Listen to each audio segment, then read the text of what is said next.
So for me, equity which is pivotal to my approach to the work that I do, is really about fairness. Welcome to Voices of Gender Equity, the podcast where we deep dive into real and raw stories of impact. I'm your host, Ashley McGrath, and each episode I'm aiming to inspire and influence you, our listeners, into action by bringing you authentic conversations, success stories, and practical advice. Join us as we amplify the voices of individuals from all walks of life. Activists, scholars, CEOs, and everyday champions sharing their journeys, insights, and strategies for driving meaningful change. So, whether you're a seasoned advocate or just beginning to explore this fascinating topic, Voices of Gender Equity is your space to listen, learn, and engage. Welcome to Voices of Gender Equity. Welcome to the conversation. Welcome to Voices of Gender Equity, real and raw stories of impact. Joining us on today's episode is Mark Glasson, CEO of Anglicare WA, an incredible for-purpose organisation whose purpose is to drive positive outcomes with those in need and to challenge barriers to thriving. So Mark, we know your name and we know where you work, and I've had the pleasure of getting to know you over the last couple of years, but I'd love to just set the scene for our listeners by you telling us a bit more about who is Mark Glasson. No, Mark Glasson is a father of four, my three daughters and a son, a social worker by trade. I have been active in the community services industry for approaching 40 years now, which makes me feel a bit old. And currently working, of course, with Anglicare WA and trying to make the world a bit more of a fairer place. Awesome, and we really appreciate all the amazing work you and the team do. You've got a really good reputation for being very active in social purpose and justice and all that. So thank you for all that you do. And thank you for your commitment to accelerating gender equity. And we've had quite a few good chats about this, but I'd love to just kick off the conversation today by asking, was there a defining moment or experience that really ignited your, I know you're all over social justice, but particularly from a gender equity perspective, was there something that ignited your passion for it? I think it was embedded within me at a very young age, Ash. I'm the third child of a single parent. So when you look at my age, I'm talking about quite some time ago. So I was brought up by my mother with two older sisters. So I learnt very quickly that gender had no real role in terms of your privilege or your importance, that there was no opportunity in my background to exercise anything that was based on gender. It was very clear from the very beginning that we were all the same and we got along, and that's how it was. It was not until I left home and went out into the broader world that I really started to become aware of the issues that were different for men and women. In the very early days, not long after I graduated, I worked in an area of community-based childcare in terms of supporting the development of community organisations to provide childcare. And this is back in the era when Bob Hawke and Paul Keating ran the country, and there was a rapid expansion of childcare. And at the time I was living in Western Sydney, which is where a lot of the childcare was being delivered. So there wasn't childcare as we know it today. It was seen as an issue for women's employment and women's equity, but also as an economic driver.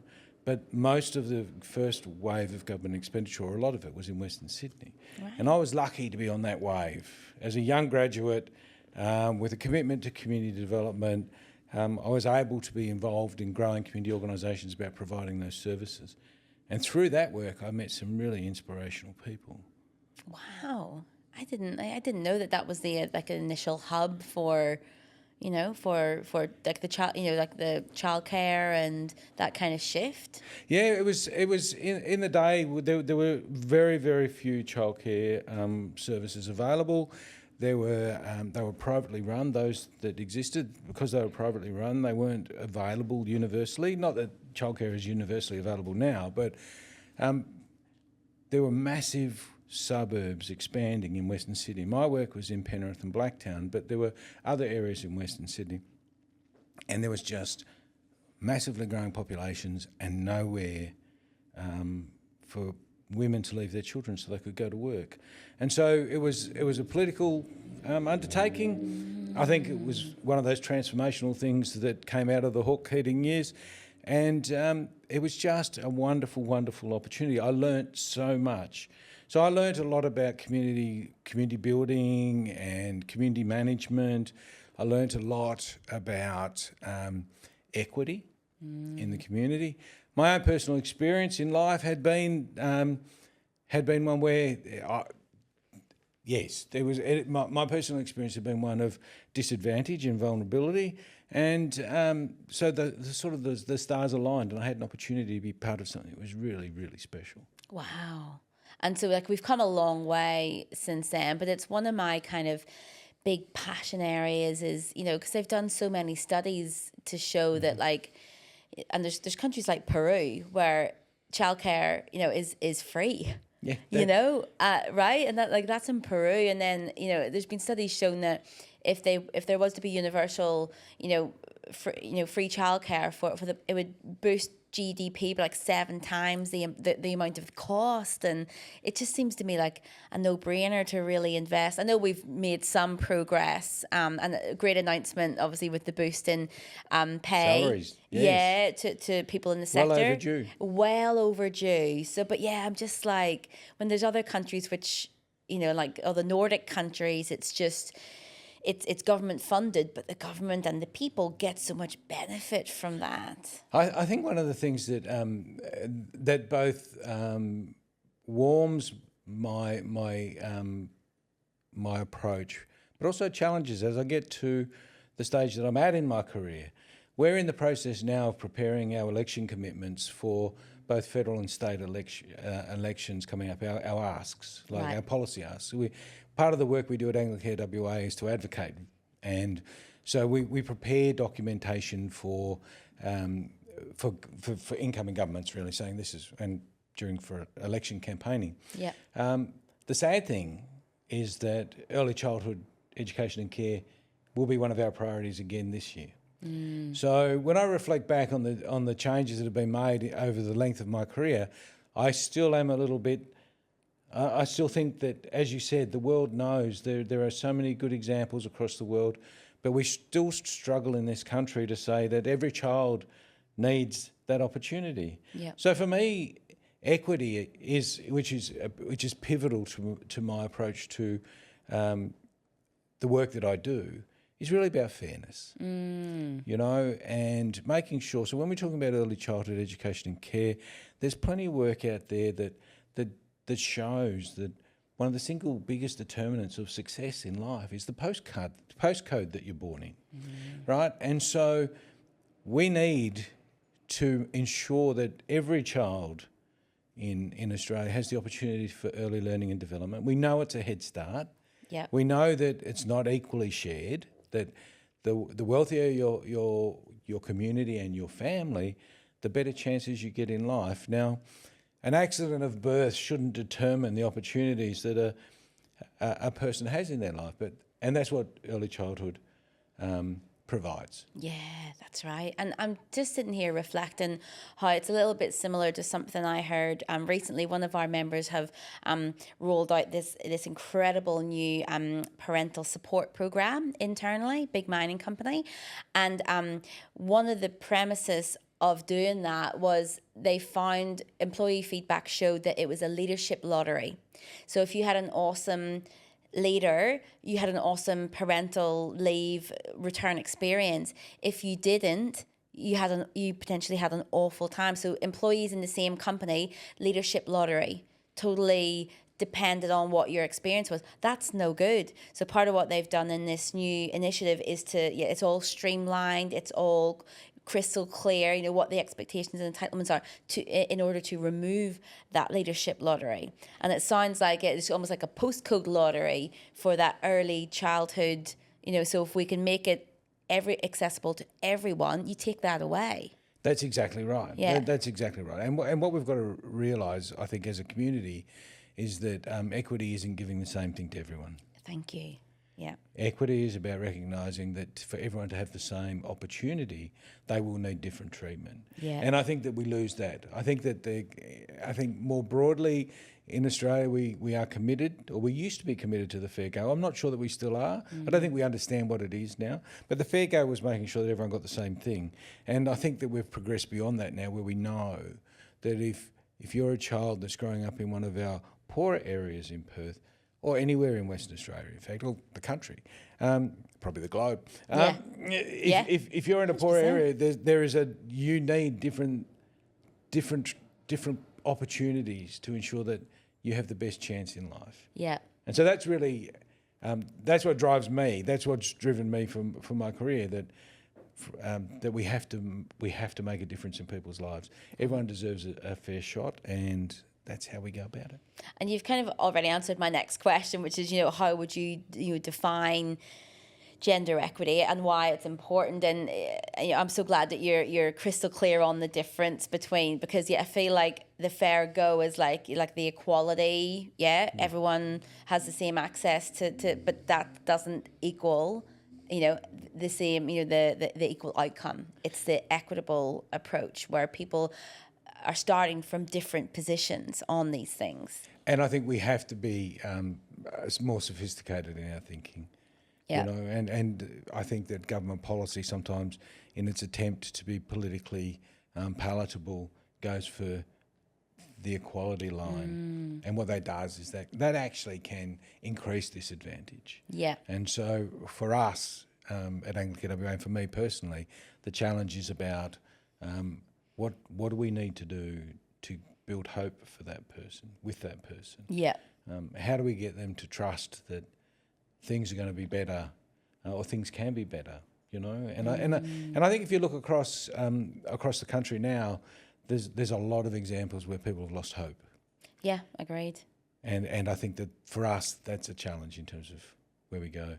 So coming back to equity, I think that the issues around gender equity, and you and I have had this discussion around the WA information, and when the report came out earlier this year or last year, and it was on the front page of the West Australian, and companies were shamed. And I think that's a marvellous development. And I think it's necessary that we shine a light and say, actually, these companies aren't walking the talk, and I think that's really, really important. But we also need to look at equity in other, and my interest primarily is looking at equity in other indicators. So in our work, in terms of the clients that rock up at Anglicare WA every day, the majority of women, the vast majority of women. When we're talking about poverty, the vast majority of our clients are women.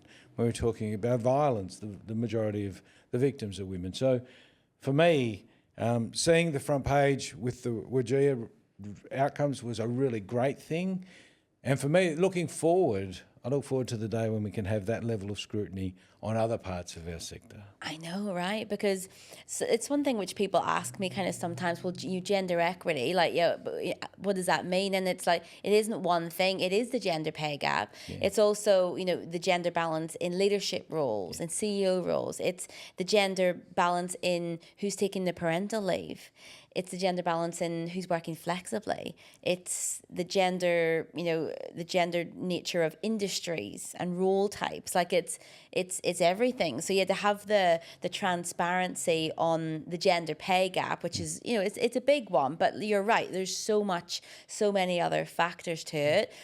the thing is, it builds awareness. Like, okay, it was always going to be plastered over the front pages, right? It was always, and I don't, necessarily subscribe to that, but it was always going to happen. Same thing happened in the UK, 6 or 7 years ago.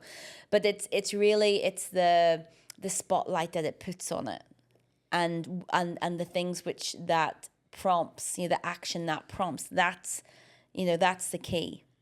I agree with you completely. I think that it's the thin end of the wedge for us. At Anglicare WA, 80% of our staff, a little bit more, are women. So we have this environment where in our industry, pay levels are low. In care industry, generally pay levels are low. We've spoken about the childcare increase to salaries. There's been the similar increase in aged care. Those things are starting to catch up slowly, but industries that are primarily women are typically lower paid. So our organisation, we have equal representation on the board. We have more women on our executive than men, as we should when you look at our client mix. And it moves through our management levels. And so what we're trying to do is to build the next generation of leaders in our organisation. So we have an emerging leaders program. It's not a gendered program, so it's not a program just for women. But when you look at the data in our organisation, the majority of people on that program are women. Yeah. We ask questions about leadership. When we recruit, one of the questions that's always asked is, are we supporting women to apply for this job? So good. And we had a situation recently where we had 2 recruits in a row that were men into leadership positions, and I see the information as it comes through, and I made a call to one of our exec, and I said, I've just noticed, and she said, yes, we're onto it. We know. There was only men on the shortlist, or no. We had 2 separate recruitment processes, and both of the successful applicants were men, which is unusual in our industry. Gotcha. But what was really good was that the exec that I spoke to said to me, "Yeah, I asked the same question." So it's part of our culture now to say, awesome. Is this right? Did the process flow smoothly? Is there something we need to look at? And as it turned out, I was assured that everything had been fine, but it gave me a sense of confidence in our systems that the question had already been asked. So when I said, "Can you tell me about this?" We're already across it. Yeah. And that's really that's like the euphoria of where we want to get to, right?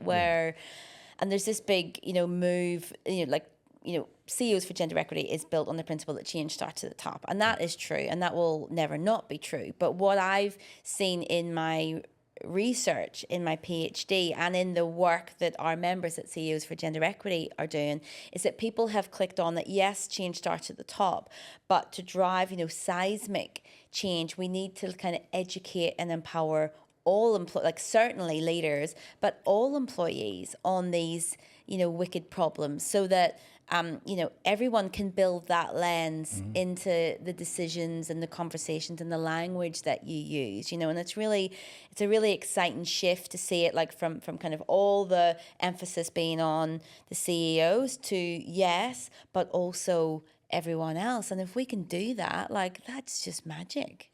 Yeah, and I think we're in a position that we are advantaged because of the nature of the work we do, and because of the data of the demographics of the people who we deliver to and who deliver our services.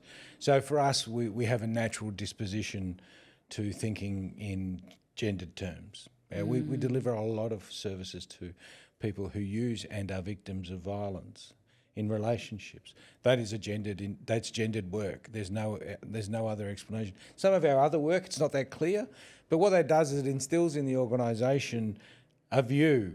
And I think that's something that if you were to ask me what people need to do, or how would they progress their considerations of these things, I think it's about lifting your eyes. It's about lifting your gaze and observing what's going on and being able to question your own filters. We all look at the world through filters, that's just being human. But I think the ability to have someone challenge your filters or to listen to voices that are outside. We also like to listen to people who agree with us. Because it's easy. It's you easy, know? that's It right. flows. Like It's there's confirming. science behind it. Yeah. But I think that there's real value in being challenged. So I talked about my experience establishing childcare centres. That's where I really learnt that lesson, because I was in an environment where I was not a leader. I was very much a junior staff member learning, but the challenge was always there. Let's unpack this. Let's think about why that might be. And so, whilst we did the community development work to establish childcare centres, for me personally, I was exposed to a whole new way of doing business, a whole new way of analysis, of looking at your environment and unpicking it. And ultimately, I think it was that experience that led to me to start thinking more about systems change and ending up where we are now. Yeah. Because if you only look at what's in front of you, you only see what you want to see. 100%. And yeah, I listened to this awesome podcast which kind of explained the science behind, like if you sit in a room full of, of men, conversation generally flows, like, because you're generally wired the same and you're all into the same things. Likewise, if I'm in a room of women and we just buzz, but so you're naturally drawn to that because it's easy. Conversation flows easy. Whereas when you bring gender balance into a team, your brain has to work harder. You have to think more deeply to articulate your point and get it, because you're trying to communicate with someone who isn't generally wired the same. So it's harder, thereby you naturally are drawn to people like you. So there's mad science behind it, and but it all makes sense, right? It does make sense. And I think that we know as well that when you get a mixture of people and you get those diverse opinions, you get much better ideas. 100%. So we also do a lot of work in the design space, and because the issues we're confronting as a community aren't going away, right? And what we've seen over the last couple of years is they're getting worse. So we are investing in innovation and new models of design for our services to try and find better ways. New ways to solve old problems. That's probably the best way to put it. Awesome. To do that work, you need diversity of opinions, because you need abrasion. You don't need conflict. Well, yeah, little bits of conflict, but you got to resolve healthy it. Conflict. Healthy conflict, but you've got to have abrasion to get conflict. It's like a flint and a stone. You won't get a spark until they strike. And so for us, it's a journey, and that's really difficult because men and women approach those sorts of things differently. Yeah, that's right. And so what we do is we invest in bringing diverse groups together to look at things, bring the voice of people who use our services to the table. They generally bring diversity, but it's about sparking the discussion, sparking the generation of new ideas. But the real gold is in wrapping that up and coming out with something that is acceptable to everyone. And and I think that takes some real skill. 100%. And so do things generally, flow smoothly then in the executive team? Have you kind of nailed that, or? It's a work in progress, and it Yeah. changes for every issue that we talk about. Yeah. So I'm really proud of our design work. We've done some really fantastic things, and we've done things that will have generational impact, and that's really great. But they're not smooth, and for us, failure is part of the gig. It's about, but it's not failure's met with sort of punishment. It's like, well, how can we learn better?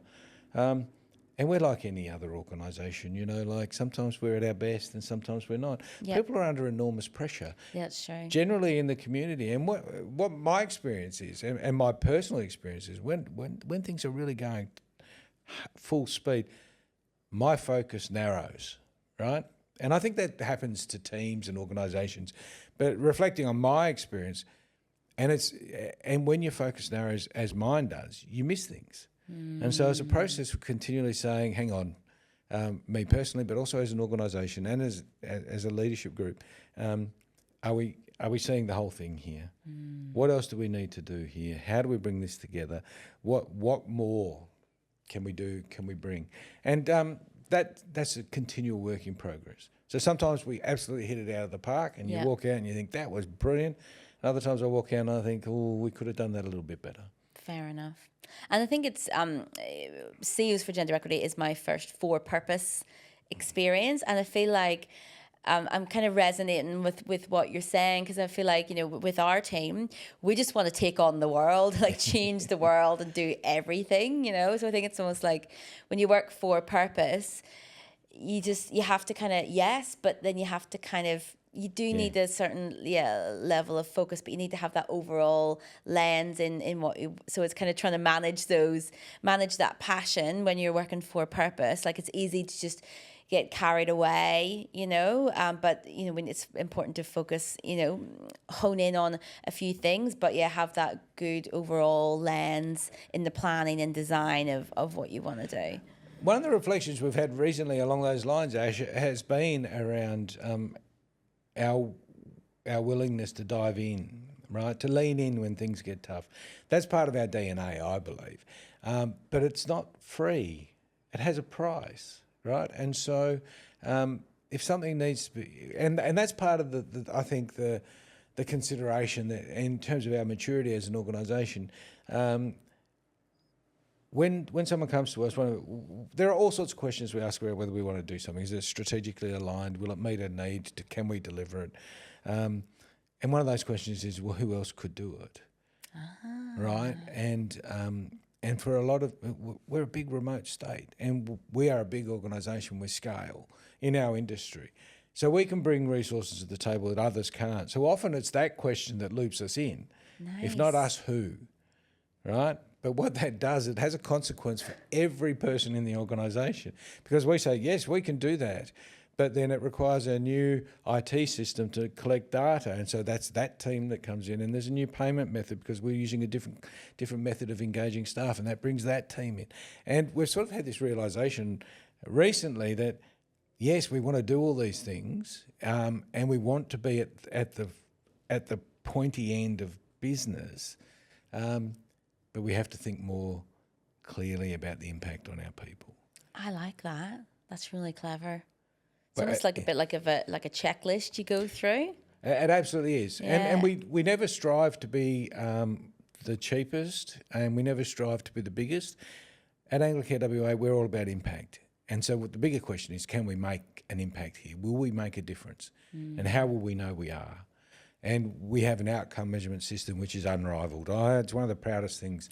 Wow. We measure just about everything we do, and we measure the outcome, not the output. And that's really great. And the work is fantastic, and people recognise the work, and we win awards and stuff for it. So it's all about impact.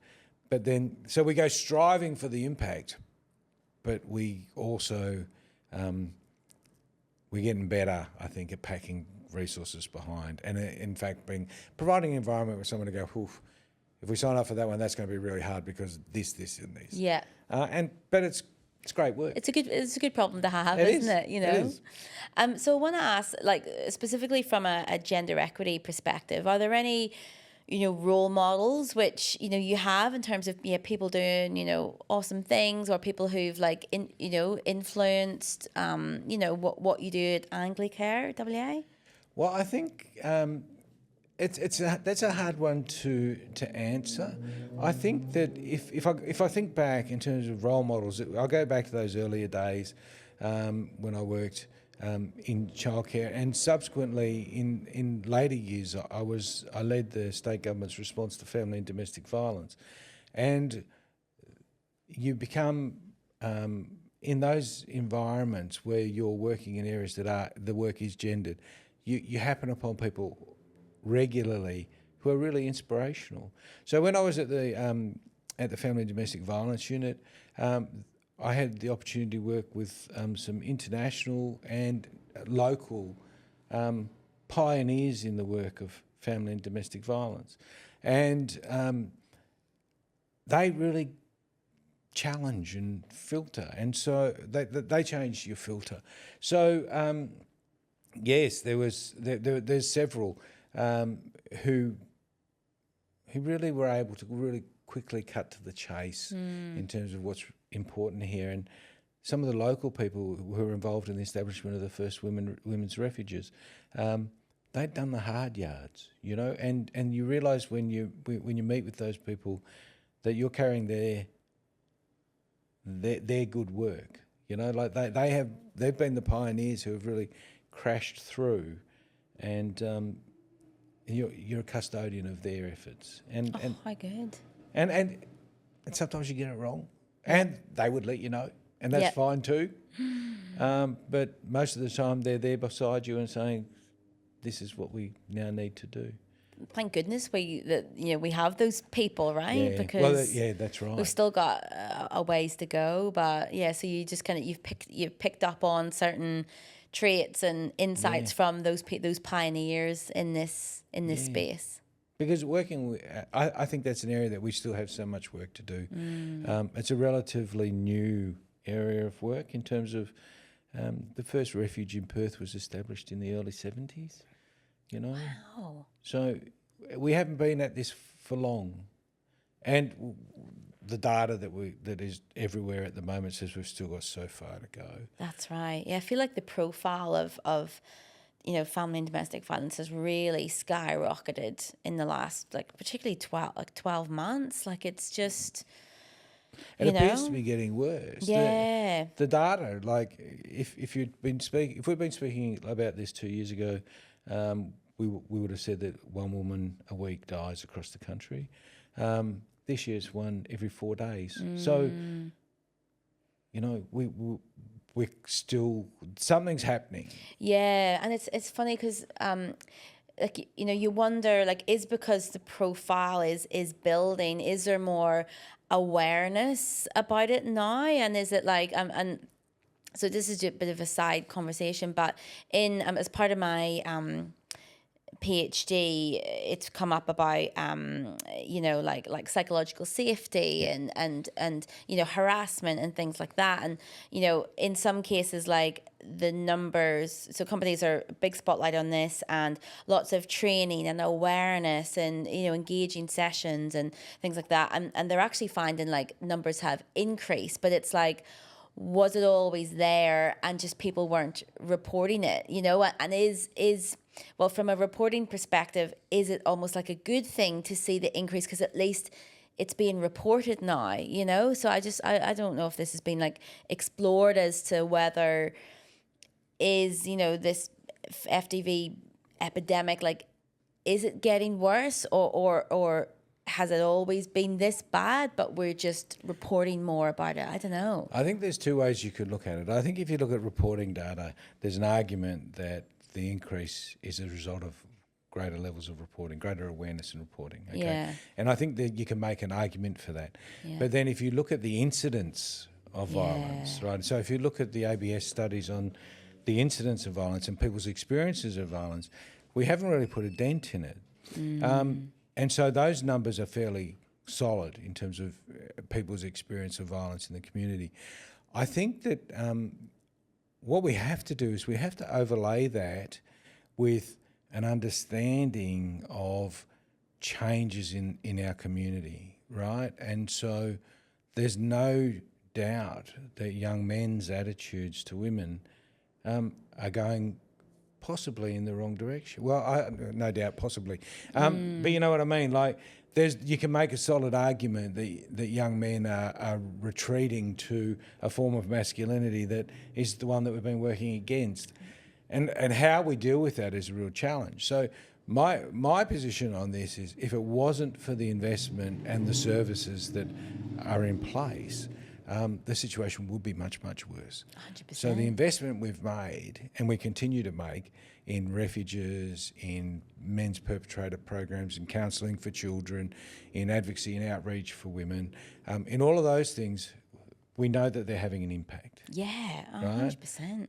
But if we did, so what we need to do is we almost need to double down or triple down. Yeah. Because what we know is that the behaviours that young men are just demonstrating, and not all young men. I don't want to make all young men. I know what you're talking about, the Andrew Tate kind of. I am exactly talking about that.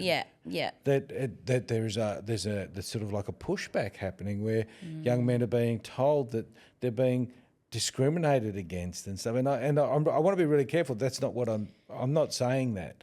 But there is a cohort of young men who are feeling a bit lost. Yes. And we've got to find a way to engage them. Yeah, that's right. And I guess that's part of why, at CGA, like we're all about, like looking at, the gendered norms and burdens and stereotypes which all genders face. And, men have been carrying this, this burden of having to be the breadwinner and having to work 60 hours a week and, and not being psychologically supported to take parental leave or to engage in parenting and caring. So I feel like men's suicide rates are at crisis point. Men's mental health, episodes are at crisis point. And so, what are we kind of doing about that as well as, everything else? Yeah, it's a tricky balance, isn't it, between, there are, societal issues which are gendered. Yes.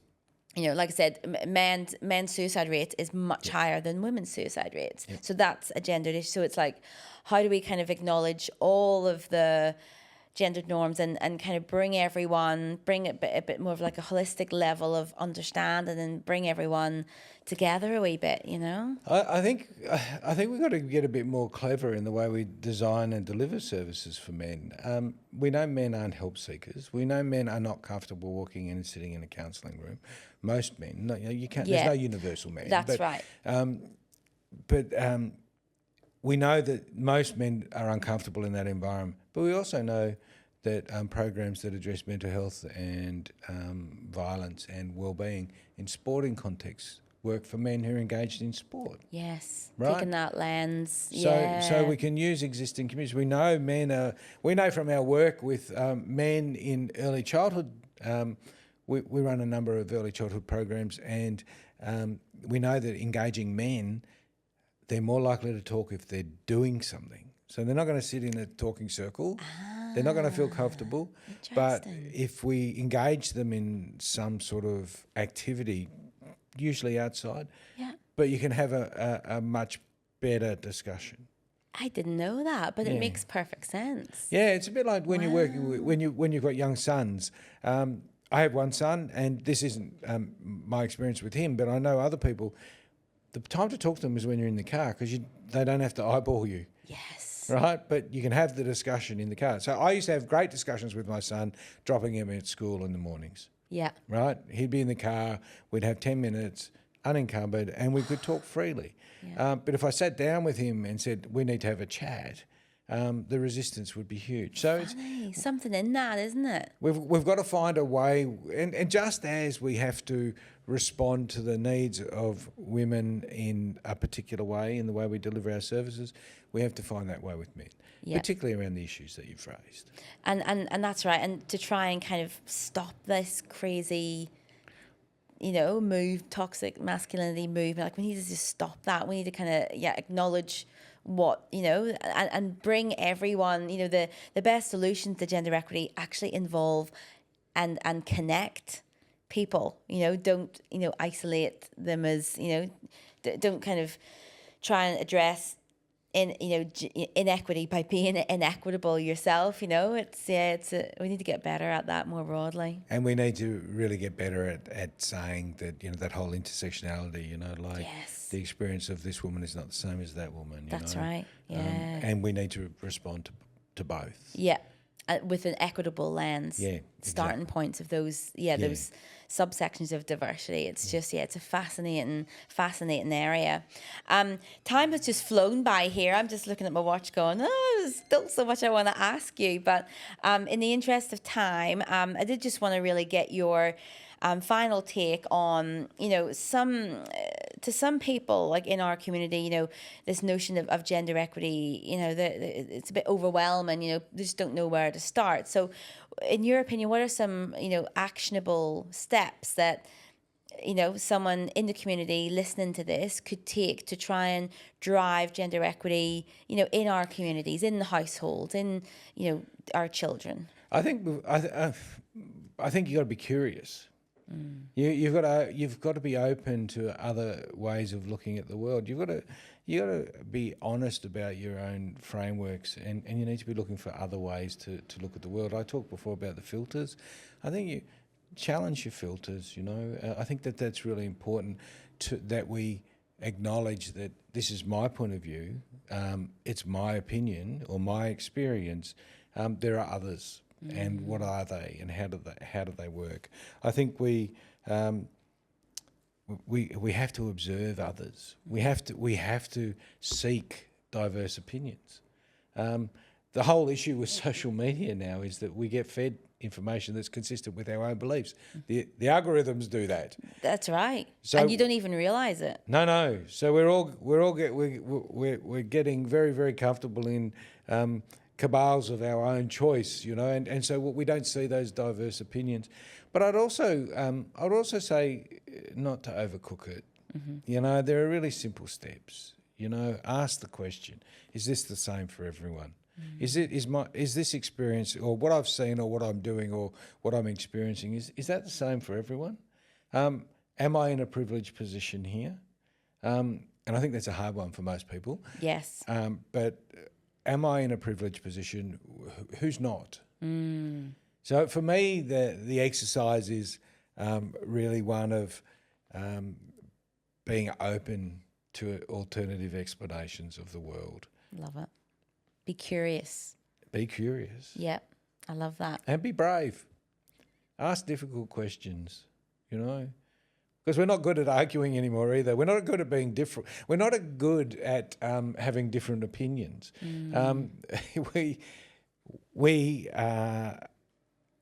It's too easy to cut people off, to block them, rather than have the discussion and to think a bit more deeply. And that's what we try to do. That's what I try to do. Thank you so much. Thank you. Like I said, time just flew away there, and I didn't get to ask you half the things I wanted to, but that'll just have to do for now. That's been really fascinating to hear some of your early days exposure and how that's kind of helped shape where you are today. Thank you for your commitment to all things gender equity and the amazing work that you and the team at Anglicare WA do. And thank you so much for joining us on today's podcast. Thank you for the opportunity. That concludes another episode of Voices of Gender Equity, real and raw stories of impact. I hope this conversation has sparked a passion, revealed new insights, and inspired you to take action in the pursuit of gender equity. Remember, change begins with each one of us. So until next time, keep raising your voice, keep championing equity, and keep making a difference. This is Ashley McGrath signing off from another episode of Voices of Gender Equity, real and raw stories of impact.